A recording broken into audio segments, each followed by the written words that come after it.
Yes man, karon nga adlaw man ako diri karon man no. Ikaw ko diri karon. Te, pwede tika interview ng kanyat. Okay na si Ma. Ha? Interview ba about sa life ba? Okay. Okay na si Ma. About sa life ba? Nana kay boyfriend karon. Wala kay boyfriend. Tapos nag-asa man ka diri sa Davao. Taga-diga na time. Taga Times ra ka? Ah, Vlogger kaya? oh vlogger ka. Eh. Lagi vlogger ka. Unya. Page ni mo. Nya na ato lang na ikuan. Ato sang ito yun atong hang continue. Sige. So karon wala tay kay boyfriend. Tapos diri ka nagdako sa Davao. Dili ka nagdako diri. Ay nag-abort lang ka dili lang. Nagdako ba? Dili ka nagdako diri. Ah nag-board lang ka. Ah nag-abort lang diri siya guys no. Mo na siya. So ano sa gadong pangalan mo ma'am? Michelle. Michelle.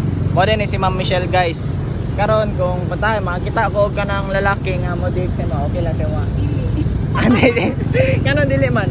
Ay kanang study baka nag-eskwela ana. Eh, bala pa ka na, nag-eskwela pa ko. Ah, nag-eskwela pa ka. So asa ka nag-eskwela karon diri sa Davao? Saan? Sa UN. Sa UM.